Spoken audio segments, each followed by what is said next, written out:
తల్లికి వందనం పథకం గురించి మరి వైఎస్ఆర్సీపీ పార్టీ నుంచి పెద్దలు చాలామంది ప్రశ్నించగానే, అందులో మోసపూరిత విధానాల గురించి ప్రశ్నించగానే కూటమి నాయకులు బయటకు వచ్చారు. రామానాయుడు గారు కూడా బయటకు వచ్చి మాట్లాడారు. ఆయన విస్తృతంగా ప్రచారం చేశారు. అందుకే ఆయన పెట్టారు నేను ప్రెస్ మీట్లో. మళ్ళీ ఆయన కూడా బయటకు వచ్చారు. మరి రామానాయుడు గారు జగన్ గారి మీద విమర్శలు చేయడమే పనిగా పెట్టుకొని అసలు పథకం గురించి మాట్లాడడం మానేశారు.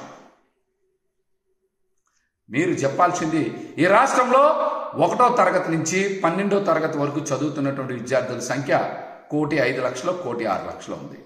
మరి వారందరికీ కూడా మీరు ఇస్తామని చెప్పారు. ఒక్కొక్కరికి 15,000 ఇస్తే 15,600 కోట్లు, 15,700 కోట్లు డబ్బులు ఇవ్వాలి. మీరు అంత బడ్జెట్ ఇస్తున్నారా? ఇవ్వట్లేదా? ప్రతి బిడ్డకి తల్లికి వందనం ఇస్తా అన్నారు కాబట్టి మీరు 15,600, 15,700 కోట్ల బడ్జెట్ కేటాయించారు. అంత బడ్జెట్ కేటాయిస్తున్నారా లేదా? ముందు ఆ విషయం చెప్పండి.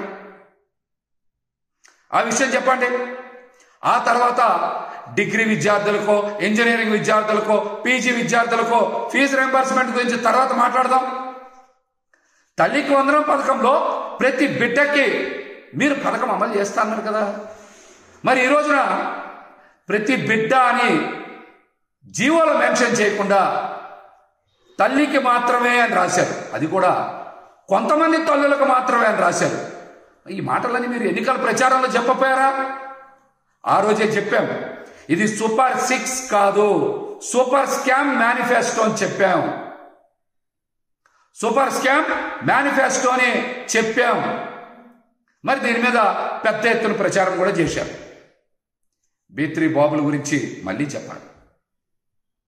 40 సంవత్సరాల అనుభవం ఉన్న చంద్రబాబు నాయుడు గారు, 2 లక్షల పుస్తకాలు చదివినటువంటి కళ్యాణ్ బాబు గారు, స్టాన్ఫోర్డ్ యూనివర్సిటీలో చదివి పాదయాత్ర చేసినటువంటి లోకేష్ బాబు గారు జీవో నెంబర్ 29లో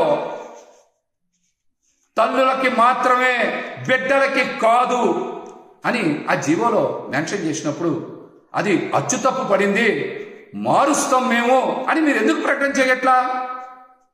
అంటే మీరు ఈ పథకానికి తుట్లు పొడుస్తున్నట్టు కదా అర్థం. అంటే తల్లికి వందనం పథకంలో విద్యార్థులకు వెన్నుపోటు తప్పదనే కదా మీరు మాట్లాడారు.